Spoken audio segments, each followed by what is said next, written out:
The chandelier lights burned golden above me, but their eyes burned hotter. I could feel them tracing every step I took as my heels clicked against the polished marble. I had chosen the red dress he had bought for me for tonight. Not the kind of red that whispers elegance. No, the kind that screams. He had laughed. Jen, he took the dress out. A dress made for women like you, he said. The slit climbed high, the neckline plunged low, and the fabric clung like a second skin. Respectable? Not in the least. That was the point. I wasn't here to blend in. I was here to wound. This was her world, the wife. Her charity gala, her guests, her precious daughters lined up like porcelain dolls. And me? I was the woman she wanted nothing to do with, the stain on her otherwise perfect life. The mistress her husband refused to hide. I caught sight of her across the room, draped in navy satin, her smile brittle, her eyes sharp as glass. She didn't want to look at me, but she couldn't stop. None of them could. That was the delicious thing about a scandal. You hate it, yet you can't look away. I moved slowly, deliberately, weaving through the crowd until I stood close enough to smell her perfume, roses and pride. Lovely evening, isn't it, Nancy? I said, tilting my head just so. Quite the crowd you've got here.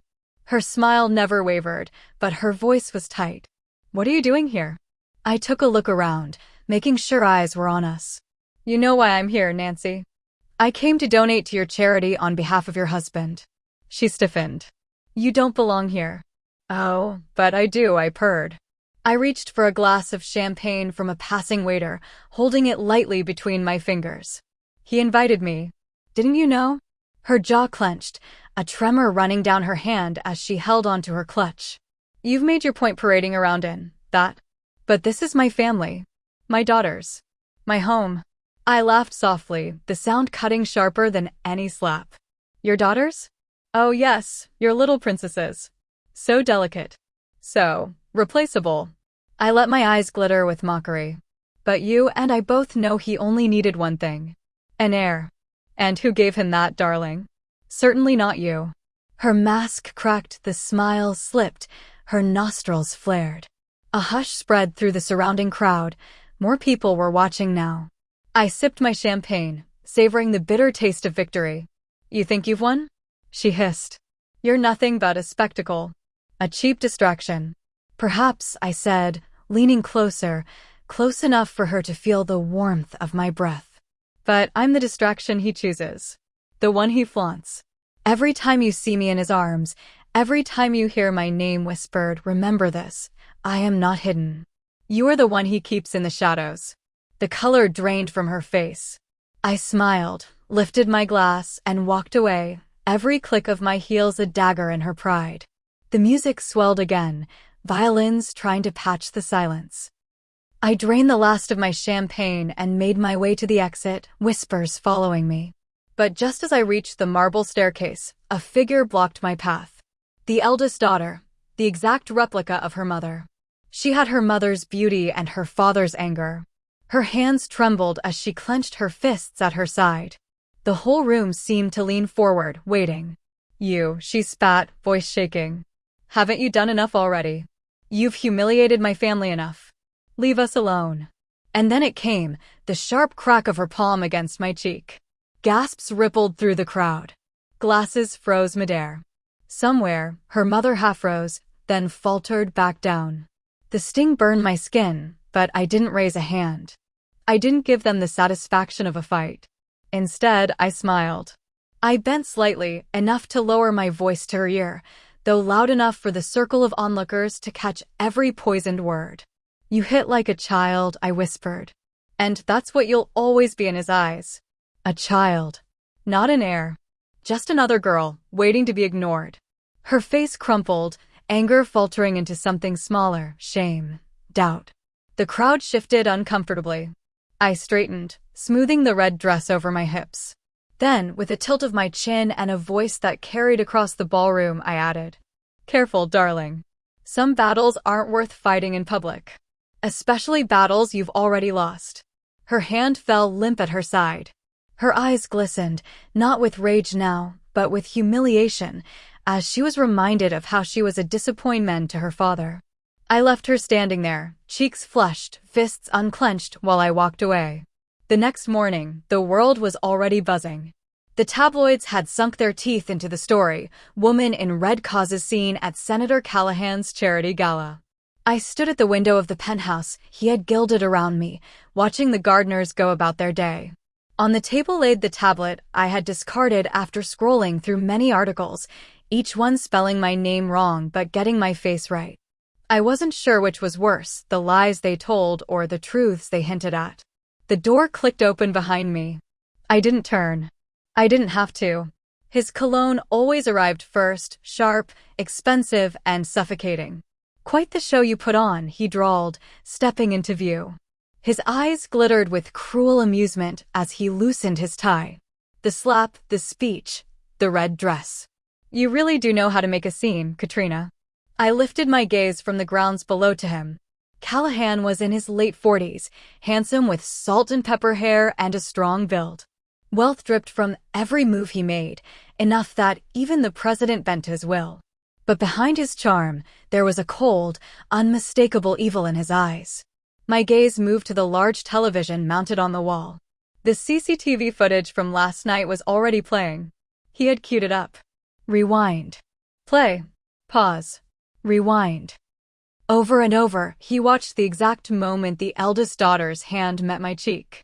Then, my response, the whisper, the smirk, the look that silenced an entire ballroom.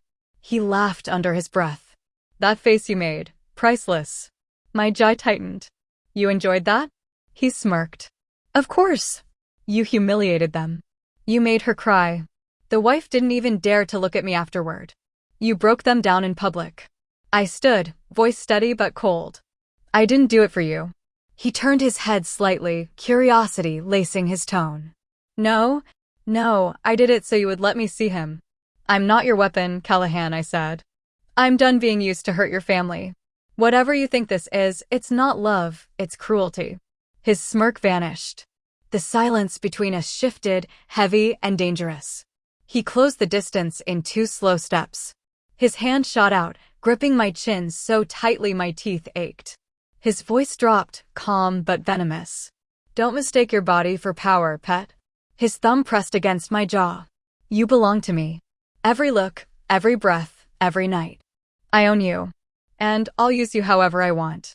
I tried to pull away, but his grip only tightened. "Say it," he hissed.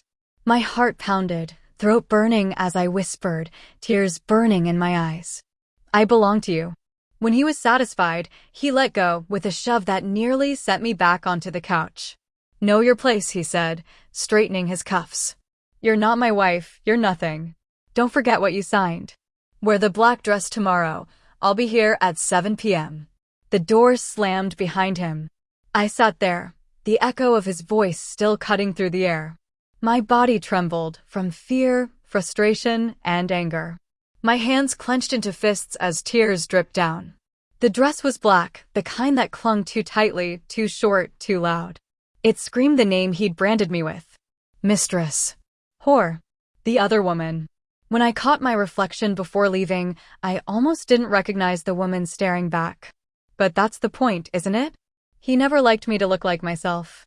The ballroom tonight was brighter than ever, chandeliers glittering, glasses chiming, eyes cutting sharper than diamonds. He walked beside me, hand on my back, possessive and proud. His wife stood across the room, porcelain's smile barely holding. The crowd parted like the Red Sea. Whispers trailed behind me, "That's her. She's the one." He laughed louder than necessary, brushing my waist like I was an accessory he'd bought to spite someone. Then, in front of everyone, he said it. "Doesn't she look stunning?" My wife could take a few notes. The room gasped. His wife's face went still. I wanted to sink through the floor. I smiled instead, the kind of smile that hurts. He basked in the chaos like a king admiring his fire. Every time I flinched, his grin widened. Every whisper, every flash of a camera, was fuel for him. He loved control, not just over me, but over the story. The narrative. I excused myself before my voice broke. "Excuse me, I need a moment." He didn't even look at me when he said, "Don't be long." The restroom was marble and silence. Two women at the sink looked up when I walked in. Eyes darting, lips twisting. They didn't say a word. They didn't have to. They just gathered their purses and left, one after the other, like the room itself was too small for me to breathe in. When the door shut, I was alone. I stared at the mirror. At the mascara smudged under my eyes. At the red on my lips that wasn't mine, it was his favorite shade, the one he chose for me. The woman in the mirror looked strong. Untouchable. Beautiful even. But when I blinked, she cracked. Tears slipped before I could stop them. They came fast, hot, relentless, dragging my makeup down like war paint melting in the rain. My fingers gripped the counter until my knuckles ached. The music outside was faint, muffled by the door, laughter, clinking, applause. His world. And here I was, alone, drowning in silence. I whispered to my reflection, "Who are you?" The woman didn't answer. She just stared back, broken and painted and trembling. For a moment, I imagined wiping it all off. The lipstick, the perfume, the mask. I imagined walking out that door and never coming back. But then his voice echoed in my head, sharp and cold. "You belong to me." And the hope shattered. I slid down to the floor, knees to my chest, dress pooling like spilled ink around me. The tears wouldn't stop. I cried for the girl I used to be. The one who believed she could escape her mother's shadow. I cried for the woman in the mirror who couldn't. And then my phone buzzed. "Mom." For a second, I just stared at the name. Then I answered, voice cracking. "Hi, Mom." "Katrina," she said quickly, "I need money." The landlord's threatening again. "Can you send?" "Mom." I cut in softly. Can you just say my name again?" There was a pause. "What?" There was annoyance in her voice. "My name," I said. "Please. Just say it." Her sigh came sharp and impatient. "Honestly, what's wrong with you? Always so dramatic. If you can't help, just say so. I'll just ask Senator Callahan." The line went dead. I sat there staring at the screen, her name glowing like a wound. I just wanted someone to say my name. To remind me that I still existed somewhere outside of Pet Sweetheart. Pretty thing. Outside of his world. But she couldn't. No one ever did. The music outside rose again, laughter, applause, his voice carrying through it all. And I realized, somewhere between the sobs, that even my own mother couldn't see me anymore. Only he could. Only he chose to. And that was the cruelest thing of all. I stayed there, quietly breaking. Because that was the only thing I still knew how to do. I remember the day I turned 6. My mother took me to see my father. He was with his wife and children, all dressed like a picture from a magazine, laughter spilling like sunlight. I remember how my mother stood beside me, powdering her face in the car mirror, whispering that we were finally going to be a proper family. When he saw us, his laughter died. Just like that. And that's when I learned why people called me a bastard. Because my father already had a family. We were just the mistake. Mother ran to him, clutching his arm, crying out something I didn't understand. His wife looked confused. His children stared. And me? I took a step back. Then another. And another. Until I found a tree to hide behind. Maybe it was the hatred in his eyes when he looked down at her. Or the disgust in his voice when he said my name like it tasted wrong. That was the moment I understood. Some people are born into shame before they even speak their first word. I promised myself that day. I would never be like my mother. Never the woman who clung to someone else's man. Never the woman who begged to be seen. Never the woman who mistook obsession for love. She was manipulative. Desperate. Draining. And I swore I'd never wear her shadow. But fate, it seems, has a cruel sense of humor. Because years later, I became her. Worse than her. The very thing I despised. Only this time, I wasn't hidden away. No, I was displayed like a weapon. Paraded in red silk, my existence a wound he used to hurt the woman he vowed to protect. Unlike my mother, who lived in whispers, I was exposed. Exposed to destroy. And every time his wife's eyes filled with pain. Every time his daughter's lips trembled with betrayal. I felt the little girl in me shrink again. But I had no choice. Fate didn't just make me the other woman. It made me my mother's reflection. And maybe, That's the real curse of being a bastard. You inherit more than blood. You inherit the sins. The penthouse was quiet. I sat on the couch, knees drawn up, staring at the city lights blurred through the rain-streaked window. The same lights I used to dream under, before him, before the cage, before the world became nothing but whispers and control.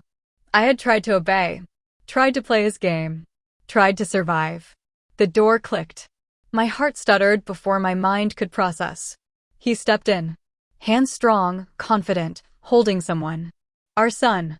The little boy I hadn't seen in weeks, swaddled in soft blankets. I froze. My chest tightened. My throat closed. Callahan walked closer, and my body betrayed me. I wanted to leap, to hold him like I'd never let go. Here, he said simply, holding the baby out to me. His voice was calm, practiced. No apology, no warmth, just control. I could only reach, trembling as my fingers brushed the soft curl of his hair, the warmth of his skin against my palm. He cooed softly, eyes blinking up at me. Hi, my baby. It's Mommy, I whispered, the word choking me, breaking me, healing me all at once. I lifted him onto my chest, careful not to jostle, careful not to breathe too loudly. His tiny hands curled around my fingers.